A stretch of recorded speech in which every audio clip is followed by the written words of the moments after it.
सबसे पहले बात कर लेते हैं बधाई लोक नृत्य की, जो कि बुंदेलखंड से संबंधित है।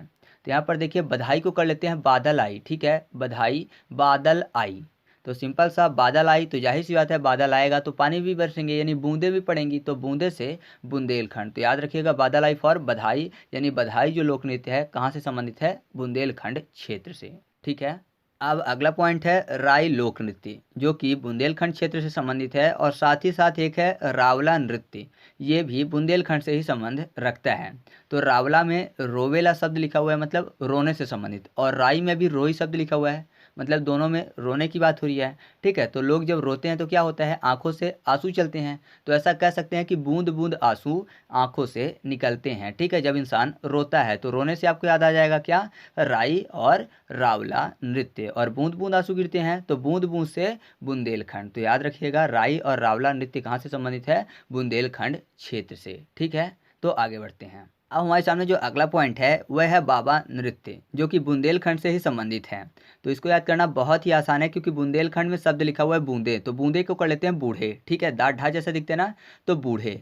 तो बूढ़े लोग जो होते हैं उनको क्या बोलते हैं, बब्बा बोलते हैं ना। ठीक है। तो बूढ़े बब्बा होते हैं, तो बब्बा फॉर बाबा नृत्य। तो याद रखिएगा जो बाबा नृत्य है कहाँ से संबंधित है, बुंदेलखंड से। ठीक है।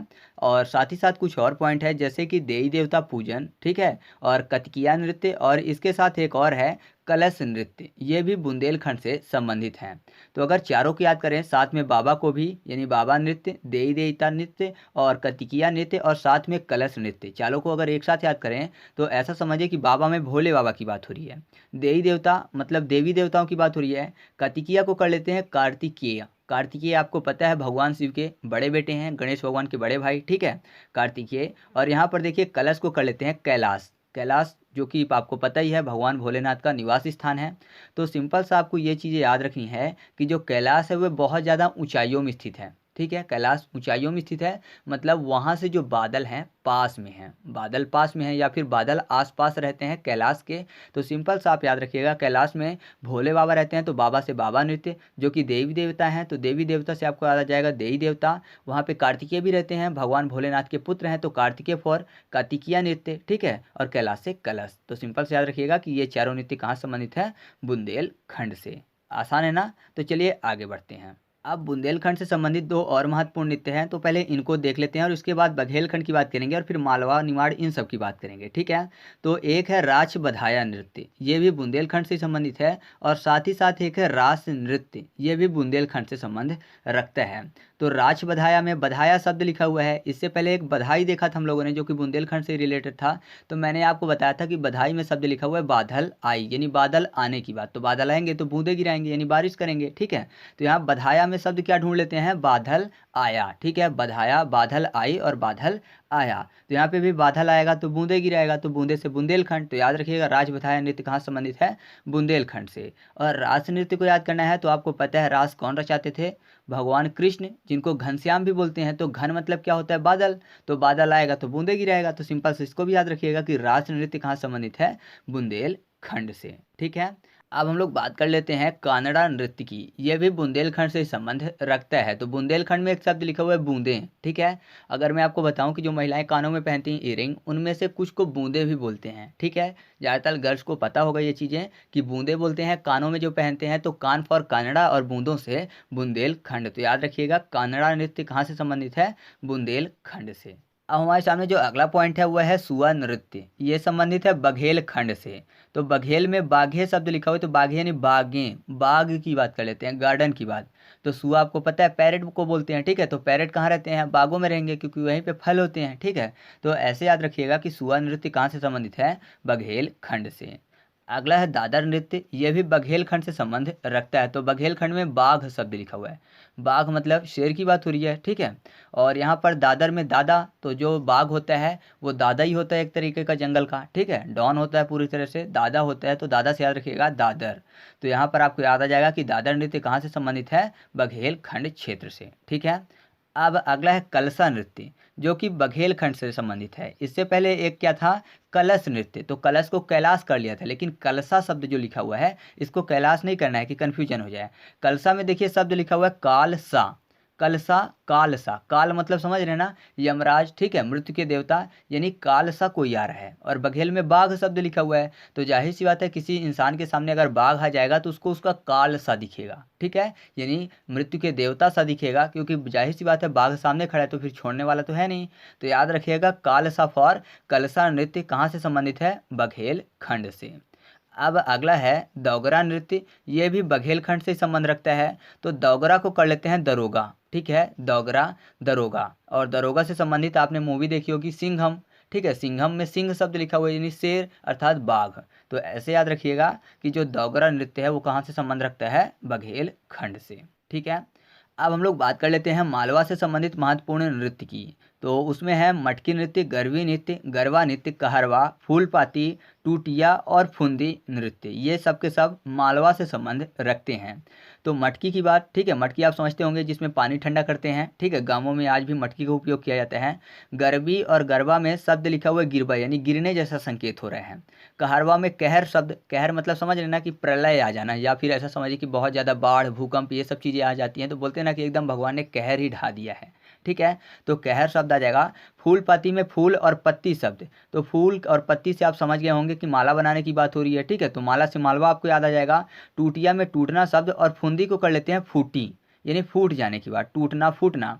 तो मान लीजिए कोई भी मटकी है वो गिर जाती है, तो गिरने से गरबा और गरबी हो गए, ठीक है। और यहाँ पर मैंने आपको बताया कि गिरेगी तो जाहिर सी बात है टूट फूट जाएगी, तो टूटने से टूटिया और फूटने से फुंदी। तो ऐसे याद रखिएगा कि अगर कोई मटकी गिरती है और टूट फूट जाती है तो जाहिर सी बात है कि अब वो मलवा बन चुकी है, क्योंकि मिट्टी की बनी हुई है, टूट जाएगी तो अब मलवा बन जाएगी। तो मलवा से आपको याद आ जाएगा मालवा। तो याद रखिएगा मटकी, गरबी गरबा, कहरवा, फूलपाती, टूटिया और फुंदी नृत्य कहाँ से संबंधित है, मालवा से संबंधित है। मैंने आपको फूलपाती बस को अलग से याद करवा दिया कि फूल पत्ती जो है माला बनाने के काम में आएगी, बाकी सब आपको मलवा से याद आ जाएगा, ठीक है। तो चलिए अब हम लोग आगे बढ़ते हैं। अब हमारे सामने जो अगला पॉइंट है वह है गणगौर, ये संबंधित है निमाड़ क्षेत्र से। तो गणगौर में गण शब्द लिखा हुआ है, गण का उपयोग किसके लिए करते हैं, मारने के लिए, तो मारने से निमार, ठीक है, तो निमार को कर लीजिएगा निमाड़। तो याद आ जाएगा आपको कि गणगौर कहाँ से संबंधित है, निमाड़ से। फिर है काठी नृत्य जो कि निमाड़ से ही संबंधित है। तो काठी से संबंधित आपने सुना होगा कि लकड़ी की काठी, काठी का घोड़ा, घोड़े की दुम पे जो मारा हथौड़ा, ठीक है, ये वाली पोएम आपने सुनी होगी। तो यहाँ पर मारा हथौड़ा की बात हो रही है, तो मारा से आपको याद आ जाएगा मार यानी निमाड़। तो याद रखिएगा काठी भी निमाड़ से ही संबंधित है। फिर है आंटिया नृत्य, ये भी निमाड़ से संबंधित है। तो आंटिया को कर लेते हैं अंत्या, यानी अंत की बात। तो अगर किसी को मार दिया जाए तो जाहिर सी बात है उसका अंत आ जाएगा, तो मारने से निमाड़। और आंटिया आपको याद आ जाएगा कि आंटिया नृत्य जो है निमाड़ से संबंध रखता है। तो ये निमाड़ से संबंधित नृत्य भी हो गए। अब है दुलदुल घोड़ी नृत्य जो कि ग्वालियर अंचल से संबंधित है। तो यहाँ पर घोड़ी की बात हो रही है, मतलब हॉर्स की बात हो रही है, फिर मेयर की बात हो रही है। तो आपको पता है घोड़ा या फिर घोड़ी की चलने के लिए गली की ज़रूरत पड़ेगी, ठीक है, गली होगा तभी चलेंगे। तो गली से ग्वालियर आपको याद आ जाएगा। तो दुलदुल घोड़ी जो नृत्य है कहाँ से संबंधित है, ग्वालियर से। और फिर लास्ट बचता है इस वीडियो का लंगूरिया नृत्य, ये भी ग्वालियर से ही संबंध रखता है। तो लंगूरिया में ला के बाद शब्द क्या लिखा हुआ है, गुरिया, तो गुरिया को कर लीजिए गुलियर, ठीक है, तो गुलियर से आपको ग्वालियर याद आ जाएगा। तो लंगूरिया नृत्य कहाँ संबंधित है, ग्वालियर से, ठीक है। तो इस तरीके से अपना ये जो महत्वपूर्ण टॉपिक था ये कंप्लीट हुआ। साथ ही साथ दो चीज़ें आप और याद रखिएगा जो कि कंफ्यूज कर देते, अगर मैं उनकी ट्रिक बता देता तो आप इनको अलग से याद रखिएगा। जो राई नृत्य है वो बुंदेलखंड के साथ साथ बघेलखंड से भी संबंधित है, ठीक है, मतलब राई बुंदेलखंड और बघेलखंड दोनों। और एक है मटकी, जो मटकी है मैंने आपको मालवा याद करवाया, और मालवा के साथ याद रखिएगा कि ये निमाड़ से भी संबंध रखता है, ठीक है, मटकी मालवा और निमाड़ से। और जो राई है वो किससे, बघेलखंड और बुंदेलखंड से। मध्य प्रदेश में भारत के सर्वाधिक राष्ट्रीय उद्यान पाए जाते हैं। कान्हा-किसली राष्ट्रीय उद्यान मध्य प्रदेश का पहला बाघ परियोजना में शामिल राष्ट्रीय उद्यान है। मध्य प्रदेश में सन 1974 में वन्य जीव संरक्षण अधिनियम लागू किया गया। और मध्य प्रदेश के रीवा जिले को सफ़ेद शेरों की भूमि कहा जाता है। पहला है कान्हा-किसली राष्ट्रीय उद्यान जो कि सन 1955 में बना, और यह मंडला और बालाघाट में स्थित है। तो कान्हा-किसली में एक शब्द है कान्हा, कान्हा अर्थात श्री कृष्ण। तो जो श्री कृष्ण थे उन्होंने बचपन में ही अपने मामा अर्थात कंस मामा का मर्डर किया था। जब वह बालक थे तभी उन्होंने बचपन में ही अपने मामा का मर्डर किया था, यानी जब वो बालक थे। तो बालक से हो गया बालाघाट, मर्डर से हो गया मंडला, और बचपन से हो गया 55। तो किन्होंने बचपन में मर्डर किया था? कान्हा ने। तो कान्हा से हो गया कान्हा किसली। तो कान्हा किसली राष्ट्रीय उद्यान कब बना था? सन 1955 में। और यह कहाँ स्थित है? मंडला और बालाघाट में। अगला है फासिल राष्ट्रीय उद्यान, जो कि सन 1968 में बना था और ये डिंडोरी में स्थित है। तो फासिल से एक मिलता जुलता शब्द है फांसी। और फांसी किस चीज़ में दी जाती है? डोरी में झुला के, यानी रस्सी में झुला के, और उन कैदियों को छांट के दी जाती है जिनको फांसी की सज़ा सुनाई गई है। तो कैदियों को छांट के दी जाती है, तो छांट में एक शब्द है 6 और 8। तो 6-8 से हो गया 1968, और डोरी में झुला के फांसी दी जाती है तो डोरी से हो गया डिंडोरी, और फांसी से हो गया फासिल राष्ट्रीय उद्यान। तो फासिल राष्ट्रीय उद्यान कहाँ स्थित है? डिंडोरी में। और यह कब बना था? सन 1968 में। अगला है बांधवगढ़ राष्ट्रीय उद्यान, जो कि सन 1968 में बना था और यह उमरिया और कटनी में स्थित है। तो बांधवगढ़ में एक शब्द छुपा हुआ है बांधना, और धा को घा कर दे तो हो जाएगा बाघ। तो यहाँ पे हम लोग एक शब्द ढूंढ लेते हैं, बाघ को बांधना। कौन से बाघ को बांधना? जो कि काटते हैं उन बाघों को छांट के ऊपर बांधना। जो बाघ काट लेते हैं उन बाघों को छांट के ऊपर बांधना। तो छांटने से हो गया 6-8 अर्थात 1968, और ऊपर से हो गया उमरिया, और काटने से हो गया कटनी। तो बांधवगढ़ राष्ट्रीय उद्यान कहाँ स्थित है? उमरिया और कटनी में। और यह कब बना था? सन 1968 में। अगला है माधवगढ़ राष्ट्रीय उद्यान, जो कि सन 1958 में बना था और यह शिवपुरी में स्थित है। तो माधव किसका नाम है? भगवान कृष्ण का। और शिवपुरी में एक शब्द छुपा हुआ है शिव, अर्थात भगवान कृष्ण और भगवान शिव, यानी दोनों साइड भगवान आ रहे हैं, तो ये तो दोनों मैच हो रहा है। अब हम लोग इसका ईयर कैसे याद करेंगे? तो ईयर में आ रहा है 58। 58 से एक मिलता जुलता शब्द है आंट। 58 आंट शब्द आएगा 58 में। आंट का मतलब होता है चींटी, और चींटियों को सबसे ज़्यादा क्या पसंद होता है? मधु। मधु का मतलब होता है शहद। तो मधु से हो गया माधवगढ़ राष्ट्रीय उद्यान। और यह कब बना था? सन 1958 में। और कहाँ स्थित है? शिवपुरी में। अगला है पन्ना राष्ट्रीय उद्यान, जो कि सन 1981 में बना था और यह पन्ना और छतरपुर में स्थित है। तो अगर कोई भी व्यक्ति को आप बताएं कि मैं पन्ना से हूँ, तो वो हमेशा यही बोलता है अच्छा पन्ना छतरपुर से, मतलब वो अपनी इच्छा से ही पन्ना के साथ छतरपुर बोल देता है। पन्ना के साथ और कोई भी वह जिला नहीं लगाएगा कि पन्ना के साथ बालाघाट लगाए, शिवपुरी लगाए, नहीं लगाएगा। वो हमेशा यही बोलेगा अच्छा पन्ना छतरपुर, तो अपनी इच्छा से बोल देता है। तो इच्छा से हो गया 81, यानी 81 अर्थात 1981। और पन्ना छतरपुर, तो पन्ना राष्ट्रीय उद्यान कहाँ स्थित है? पन्ना छतरपुर में। और यह कब बना था? सन 1981 में। अगला है पेंच राष्ट्रीय उद्यान, जो कि सन 1983 में बना था और यह सिवनी, छिंदवाड़ा और नागपुर में स्थित है। तो 1983 में एक शब्द है तिरासी। तिरासी से मिलता जुलता शब्द है तीर। और जो तीर होती है वह जब लगती है तो ऐसा लगता है कि जैसे किसी ने पिंच किया हो, यानी जब कोई पिंच करता है, चुभाता है, तो ऐसा लगता है जैसे तीर चुभ रही हो। तो ये क्लियर हो रहा है कि पेंच राष्ट्रीय उद्यान कब बना था? सन 1983 में। और नाग भी पिंच यानी चुभने की तरह काम करते हैं, यानी जैसे तीर छेदती है वैसे ही नाग भी अपने डंक मारते हैं। तो नाग मारते हैं, और नाग किसका आभूषण होते हैं? भगवान शिव का। तो नाग से हो गया नागपुरी, छेदने से हो गया छिंदवाड़ा, और भगवान शिव से हो गया सिवनी, और तीर से हो गया तिरासी। तो पेंच राष्ट्रीय उद्यान कब बना था? सन 1983 में। और यह कहाँ स्थित है? सिवनी, छिंदवाड़ा और नागपुर में। अगला है संजय राष्ट्रीय उद्यान, जो कि सन 1981 में बना था और यह सीधी जिले में स्थित है। तो संजय में एक शब्द छुपा हुआ है जय। जब आप किसी भी भगवान की जय बुलाते हो तो लोग अपनी इच्छा से ही जय बोलने लगते हैं। अगर आप बोलो दुर्गा माता की जय, तो सब अपनी इच्छा से ही जय बोलने लगते हैं। तो इच्छा से हो गया 81 अर्थात 1981, और जय से हो गया संजय। सब इच्छा से सीधे सीधे जय बोलने लगते हैं, तो सीधे से हो गया सीधी। तो संजय राष्ट्रीय उद्यान कहाँ स्थित है? सीधी जिले में। और ये कब बना था? सन 1981 में। क्लियर है? आपको याद हो गया होगा, मुझे उम्मीद है। अगला है सतपुड़ा राष्ट्रीय उद्यान, जो कि सन 1983 में बना था और यह होशंगाबाद में स्थित है। तो सतपुड़ा में एक शब्द है सत। सत को याद करने के लिए कर लेते हैं साथ। और होशंगाबाद में एक शब्द छुपा हुआ है संग। संग का मतलब भी होता है साथ में रहना।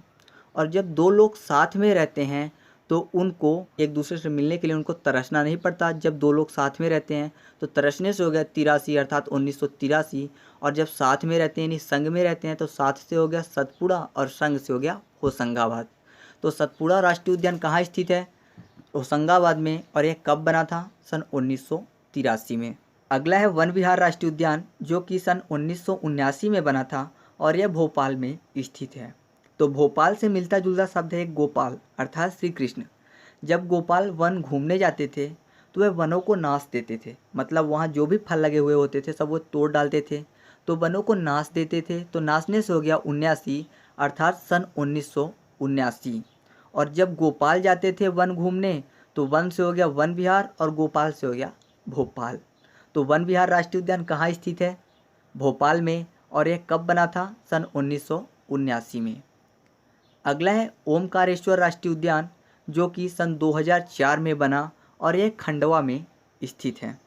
तो इसको ये बताने की ज़रूरत नहीं है कि ओमकारेश्वर कहाँ स्थित है, खंडवा में, क्योंकि सबको पता है कि ओमकारेश्वर ज्योतिर्लिंग भी खंडवा में ही है। और ओम में शब्द आता है ओ और माँ, ओम।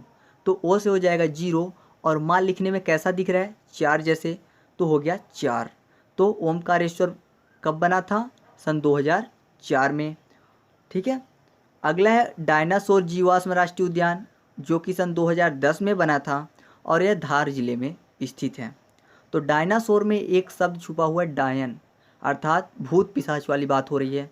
तो कहते हैं ना कि अगर डायन का बाल काट लिया जाए तो उसको दास बना के रख सकते हैं। अगर डायन यानी भूत पिशाच का बाल काट लिया जाए थोड़ा सा तो उसको दास बना के रख सकते हैं। तो बाल कैसे काटेंगे? किसी धारदार चीज़ से। तो धारदार से हो गया धार, और डायन को दास बनाना है तो दास से हो गया 10 अर्थात सन 2010। डायन से हो गया डायनासोर। तो डायनासोर जीवाश्म राष्ट्रीय उद्यान कहाँ स्थित है? धार में। और यह कब बना था? सन 2010 में। पहला है ओमकारेश्वर बांध जो कि नर्मदा नदी पर बना है। तो ओमकारेश्वर में एक शब्द है ओम, और जो ओम है उस शब्द की उत्पत्ति कहाँ से हुई? भगवान शिव से। और पुराणों के अनुसार नर्मदा नदी को भगवान शिव की पुत्री कहा जाता है। मतलब जो ओमकारेश्वर बांध है वह भगवान शिव से रिलेटेड है। और मैंने आपको पहले ही बताया कि कोई भी शब्द जो भगवान से संबंधित है वह बांध कहाँ पे बनेंगे? नर्मदा नदी पर, क्योंकि नर्मदा भी भगवान से ही संबंधित हैं, क्योंकि भगवान शिव की वह पुत्री हैं। तो ओमकारेश्वर बांध किस नदी पर बना है दोस्तों? नर्मदा नदी पर। अगला है बारगी बांध जो कि नर्मदा नदी पर ही बना है। तो बारगी में एक शब्द छुपा हुआ है बैरागी, और भगवान शिव कौन थे? बैरागी थे।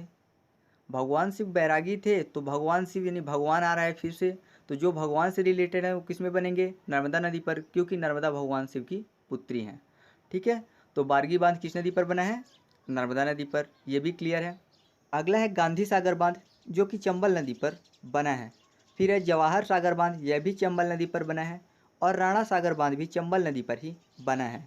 मैंने ट्रिक शुरू करने से पहले एक बात बताई थी कि वह सभी बांध जो कि स्वतंत्रता सेनानियों के नाम पर हैं वह सभी बांध चंबल नदी पर स्थित हैं।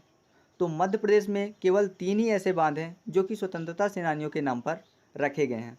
एक गांधी सागर बांध, दूसरा जवाहर सागर बांध और तीसरा राणा प्रताप सागर बांध। तो यह तीनों बांध चंबल नदी पर हैं। अब इसको याद कैसे करेंगे? जो भी स्वतंत्रता सेनानी थे उन्होंने अपने पूरे बल से अंग्रेज़ों से लड़ाई की और बलपूर्वक उनको हमारे देश से बाहर किया और हमें स्वतंत्रता दिलाई, है ना। बलपूर्वक बाहर किया तो बल से हो गया चंबल नदी, और किन्होंने बाहर किया? स्वतंत्रता सेनानियों ने। तो वो कौन थे? गांधी सागर बांध यानी गांधी जी, जवाहर सागर बांध यानी जवाहरलाल नेहरू जी, और राणा सागर बांध यानी राणा प्रताप जी। तो गांधी सागर बांध, जवाहर सागर बांध और राणा सागर बांध किस नदी पर बना है? चंबल नदी पर। तो अगला देख लेते हैं। अगला है नर्मदा या कि इंदिरा सागर बांध, यह भी नर्मदा नदी पर बना है। तो पहला तो क्लियर हो रहा है, यदि पेपर में नर्मदा सागर बांध आ जाएगा तो कोई भी डाउट नहीं है, आप नर्मदा नदी भी टिक लगाओगे। लेकिन अगर इंदिरा सागर बांध आ जाता है तो आप क्या करोगे? तो इंदिरा में एक शब्द छुपा हुआ है इंद्र, और इंद्र कौन है? भगवान है। मैंने पहले ही बताया कि भगवान से संबंधित सभी बांध किस नदी पर आएंगे? नर्मदा नदी पर, क्योंकि नर्मदा को भी भगवान शिव की पुत्री कहा जाता है, अर्थात वो भी देवी ही हैं। तो आपको ये क्लियर होना चाहिए कि जो भी बांध हैं भगवान से रिलेटेड वो सभी नर्मदा नदी पर बनेंगे। तो इंदिरा सागर बांध भी क्लियर हो गया। अब बात कर लेते हैं बारना बांध की। यह बारना नदी पर ही बना है, तो इसमें कोई भी कन्फ्यूजन नहीं है, ये भी क्लियर है। अगला है बाणसागर बांध, जो कि सोन नदी पर बना है। तो बाणसागर में दो शब्द हैं, एक बाण और दूसरा सागर। और सोन को थोड़ा सा कन्वर्ट करके पढ़ लें तो उसमें एक शब्द है सून, सूना होना, यानी कि कोई भी चीज़ वो रिक्त हो जाए, सूना हो जाए। तो जब श्री राम सीता को लेने जा रहे थे तो उन्होंने समुद्र का आह्वान किया था, और जब समुद्र देव प्रकट नहीं हो रहे थे तो उन्होंने अपने बाण को चढ़ाकर कहा था कि अगर अभी प्रकट नहीं हुए तो मैं पूरा का पूरा समुद्र सूना कर दूंगा, है ना, यानी कि पूरा का पूरा सागर सूना कर दूंगा, उन्होंने अपने बाण चढ़ाकर कहा था। तो बाण और सागर से हो गया बाण सागर बांध, और सूना कर दूंगा तो सूना से हो गया सोन नदी। तो बाण सागर बांध किस नदी पर बना है? सोन नदी पर। अगला है तवा बांध, जो कि तवा नदी पर ही बना है।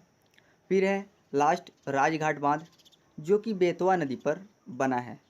तो इसकी ट्रिक है कि राजघाट में दो शब्द हैं, एक राज और दूसरा घाट। और आज के टाइम पे राज करने की जो प्रवृत्ति है या कि शासन करने की जो प्रवृत्ति है वह घट गई है। अब राजा लोग नहीं हैं और कोई भी राजा अब किसी के ऊपर राज नहीं करता, यानी जो राज का टाइम था वह बीत गया है। राज का टाइम बीत गया है तो बीतने से हो गया बेतवा, और राज घट गया है यानी बीत गया है तो राज और घट से हो गया राजघाट बांध। तो राजघाट बांध किस नदी पर बना है? बेतवा नदी पर।